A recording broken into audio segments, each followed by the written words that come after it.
हिंद साथियों, अभी हम लोग उपस्थित हैं एग्जाम टूर चैनल पर और आप लोग का लगातार कमेंट आ रहा था कि 68वीं में क्या किया जाए, ताकि 68वीं में इस बार पांचवा ऑप्शन भी है और संपूर्ण निगेटिव भी है और 12 फरवरी को संभावित डेट है। अभी आप उसी को देखते हुए तैयारी कर रहे हैं और लगातार कर रहे थे कि क्या करें, तो प्रवीण सर से इस पर चर्चा करेंगे, इसलिए आप वीडियो को अंत तक देखेंगे। सर, आपका स्वागत है एग्जाम टूर पर। धन्यवाद। सर, 68वीं में बच्चे लोग बहुत हतोत्साहित हैं। एक तो सीट भी कम है पिछला बार की अपेक्षा। पिछला बार की अपेक्षा ये हो गया है कि पांचवा ऑप्शन तो रहेगा, लेकिन उसके साथ साथ निगेटिव मार्किंग भी होगा। तो इस समय बच्चे संभल कर अपना आंसर करेंगे, तो क्या करें, कैसे करें, क्या रणनीति होना चाहिए इन लोगों को? देखिए अभिषेक जी, नेगेटिव हुआ है, बच्चों को इसमें घबराने की कोई ज़रूरत नहीं जी है, जी ठीक है? क्योंकि आप कॉम्पिटिशन दे रहे हैं, जी ठीक है? कॉम्पिटिशन है तो भई वो नेगेटिव है तो सबके लिए है, जी जी ठीक है? ऐसा तो नहीं ना है कि नेगेटिव कुछ के लिए, नेगेटिव सबके लिए है। जी तो हाँ, यहाँ पर ये एक करना होगा कि अब जिस क्वेश्चन पर आप पूरी तरह से कॉन्फिडेंस नहीं है, तो तुक्के पे अब आंसर करना घातक हो जाएगा जी क्योंकि नेगेटिव है। तो ये सोचना कि भाई चलो ये नेगेटिव तो कम ही है ना, 5 जी पर है, 4 पे है, तो ये कुछ पॉइंट नेगेटिव है, नहीं लेकिन नेगेटिव है तो आपको घाटा होगा। जी तो तुक्के वाली बात नहीं करना है, जिस आंसर को आप जानते हैं लॉजिकली आप पूरा तरह से आप उसको समझ लीजिए, ऑप्शन को पढ़ लीजिए और फिर आंसर कीजिए।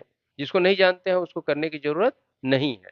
बहुत नज़दीक में है, कहीं अंत में आपको लग रहा है कि एक रेंज तक हम बना चुके हैं, कुछ और देख लें, तो वो आपके ऊपर डिपेंड करता है। लेकिन यहाँ पर बस यही बचना है नेगेटिव में कि साहब हमें अंदाज पर आंसर नहीं। नहीं करना है, ठीक अ, है? सर, एक प्रश्न और है, चूंकि अब मात्र समय 1 माह है, हाँ, हाँ। इस समय बच्चे क्या करें ताकि उनको ज्यादा बेनिफिट हो? देखिए, कभी भी किसी भी एग्ज़ाम के जब समय अंत में रहता है, जो लास्ट 11th में फेज़ में जब हम लोग पढ़ाई करते हैं, जी तो ये चीज़ जो होता है वो विशेष करके आपको रिवीज़न का टाइम होता है। रिवीजन करें। आपने जो पढ़ लिया है, जी उसको रिवाइज़ करें, ठीक है? हाँ, कुछ बातें जो आपको लग रहा हो कि बहुत इम्पोर्टेंट है, हमने पढ़ा नहीं है, लेकिन कम समय में, कम में उस फैक्ट्स को देख सकते हैं, उसको समझने में हमें कोई दिक्कत नहीं है, तो वो तो देखना चाहिए। वो इन्फॉर्मेशन कहीं से है तो वो फिर आप ले लीजिए। तो मैं ये बताऊँगा कि जो भी है उसको रिवीज़न आप कीजिए, जो पढ़ गए हैं उसको रिवाइज़ कर लीजिए और क्वेश्चन प्रैक्टिस कुछ उस आधार पे जो क्वेश्चन हो उसको क्वेश्चन को बना लें। और सबसे बड़ी चीज़ है कि जो फैक्ट पहले आप एग्ज़ाम को पूरी तरह से आप समझ रहे हैं कि हमारा पेपर क्या-क्या रहेगा, जी जी कहाँ-कहाँ से जी क्वेश्चन आता है, किससे ज़्यादा आता है, किससे कुछ कम है, कुछ इस तरह का। तो उसको उस हिसाब से आप अपना समय रिवीजन का समय उस हिसाब से दिमाग में बैठा लीजिए और उस हिसाब से रिवाइज कर लीजिए। करंट वरेंट को फिर रिवाइज कर लीजिए। बिहार सामान्य ज्ञान से बिहार से संबंधित क्वेश्चन आपके एग्जाम सर का एक। सर, एक मिनट, कुछ ऐसे टॉपिक हाँ, जो महत्वपूर्ण हो, आप संक्षिप्त में सर थोड़ा सा व्हाई बताइए। नॉट। जी देखिए जैसे हम लोग लेते हैं, मान लेते हैं इतिहास से जी लेते हैं, ठीक है? तो इतिहास में खास करके मॉडर्न की कुछ बातें हैं, जो आंदोलन है, जी ठीक है? तो उन आंदोलन कब हुआ उसको एक सिस्टमैटाइज़ कर लीजिए। बिहार से संबंधित जो इतिहास की बातें हैं उसको फिर से आप एक बार दोहरा लीजिए और जैसे जनजातीय आंदोलन से कुछ रिलेटेड बातें हुई, 1857 से हमेशा क्वेश्चन रहता है, तो 1857 का जो भी फैक्ट्स है उसको कर लीजिए। भारत छोड़ो आंदोलन से संबंधित पूरा भारत छोड़ो आंदोलन और साथ-साथ बिहार से जो भारत छोड़ो आंदोलन में जो बिहार से रिलेटेड बातें हैं, जो पर्सनालिटीज़ हैं, उनके बारे में उसको आप रिवीजन में ले। ज्योग्राफी में आप जाइए, तो ज्योग्राफी में भी कुछ चीज़ें जो आदमी भूल जाता है, जैसे कोई परियोजना है, अभयारण्य है, तो उसको रिवीजन का जो होता है, तो उसको अंत में एक बार आदमी को देख लेना चाहिए क्योंकि वो चीज़ें आप सिर्फ कॉन्सेप्ट पे तो नहीं ना बना सकते हैं, कौन चीज़ कहाँ है। जी जी तो वो थोड़ा-सा मेमोराइज़ करना होता है, तो उसको अपना कर लेना चाहिए। करंट की बातों को फिर से अपना उस पे क्या आ सकता है और ये देखिए हमेशा ध्यान में रखिए कि एग्ज़ाम की प्रकृति के हिसाब से कौन-सा फैक्ट हमारे लिए है। उस हिसाब से थोड़ा-सा उसको रिशफ़लिंग तो करना पड़ता है ना और उसके हिसाब से आप रिवीज़न तेज़ साइंस में आप कीजिए। साइंस के क्वेश्चंस का भी हमारा अच्छा इसमें हिस्सा रहता है।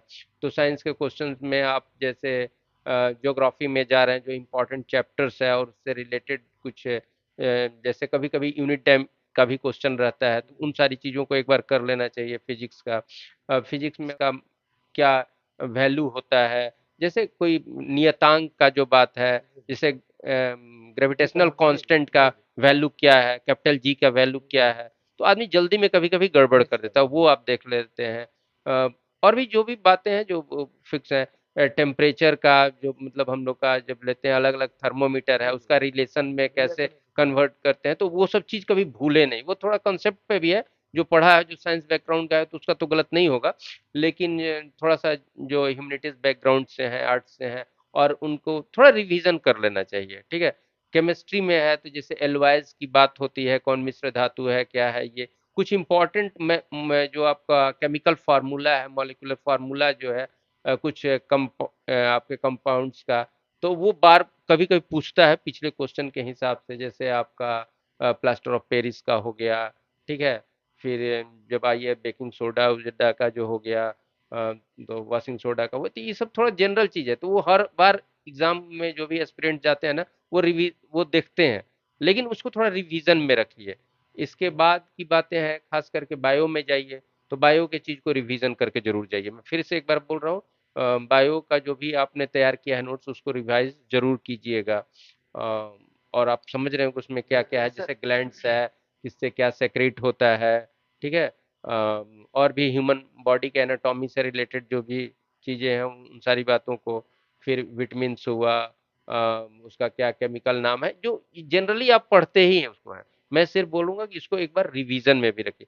आप जैसे मान लेते हैं कि आप पॉलिटी के क्वेश्चंस में है, तो पॉलिटी के क्वेश्चन के लिए अभी आप देख रहे हैं, बिहार बताया गया था कि भाई ये पूछा है, ये पूछा है, या इस तरह से, तो आर्टिकल वाइज भी क्वेश्चन है, और पीछे में भी आप देखे हुए हैं बिहार से, तो आर्टिकल रिवीजन रखिए। आर्टिकल का है रिवीजन रखिएगा राज्य व्यवस्था के लिए। राज्य व्यवस्था में जो तथ्य आप समझ रहे हो, राज्य व्यवस्था का जो कॉन्सेप्ट है आपके पास है, वो तो पहले से आप समझे हुए हैं, लेकिन आर्टिकल रिवीजन रखिएगा। अमेंडमेंट्स जो इम्पोर्टेंट अमेंडमेंट्स हैं, हाल फिलहाल के जो अमेंडमेंट्स हैं, उन सबको एकदम रिवीजन में रखिएगा। किस ईयर का है, कौन सा अमेंडमेंट है, उससे क्या हुआ है, वो एक बार पढ़ें तो उसको रिवाइज कीजिएगा।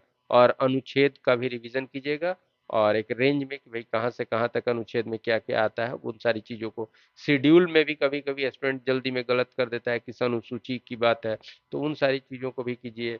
इवन आप थोड़ा सा एक बार ये भी नज़र डाल लीजिएगा, जो इम्पोर्टेंट चीज़ है कि भाई सेंट्रल लिस्ट में और स्टेट लिस्ट, कॉन्करेंट लिस्ट का जो मैटर्स है, वो सब चीज़ें भी कभी कभी क्या पूछता है, वो आप देखेंगे। और एक चीज़ फिर, चूंकि राज्य व्यवस्था की मैं बात कर रहा हूँ अभी, तो राज्य व्यवस्था में स्थानीय स्वशासन से रिलेटेड बातें जो होती हैं ना, वो काफ़ी पूछता है। इसलिए आर्टिकल 243 के तहत स्थानीय स्वशासन का जो भी आपका अलग अलग ABC करके है, ठीक है, कहाँ तक आपका पंचायती राज व्यवस्था है, कहाँ नगर पालिका का कहाँ कहाँ तक क्या है, फिर आपका आप जाइएगा कोऑपरेटिव का जो आर्टिकल है, आप देखेंगे पूछता है बिहार में, और काफी नजदीक करके पूछता है, तो उसको आप एक बार रिवीजन में देख लीजिएगा, उसको एक बार रिवाइज कर लीजिएगा।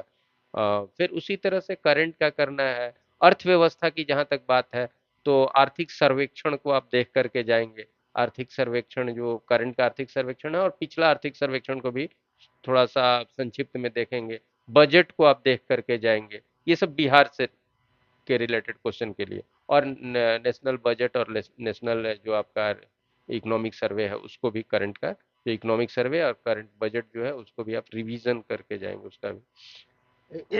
एक प्रश्न आप लोगों से मैं बता दूं, बिहार स्पेशल को लेकर बहुत ज्यादा प्रश्न आते हैं, आप भी जानते हैं। यदि आपके मन में इससे जुड़ा हुआ कोई भी प्रश्न होगा तो आप कमेंट बॉक्स में जरूर कमेंट करिएगा। सर, बिहार स्पेशल के लिए बच्चे क्या करें? देखिए, बिहार स्पेशल को तो इस एग्जाम के लिए, क्योंकि बिहार स्पेशल आपका एक मुद्दा बनता ही है, यहाँ से क्वेश्चन आप काफी रहता है, 1/5 तक का टोटल क्वेश्चन का 1/5 तक बिहार स्पेशल से क्वेश्चन रह रहा है।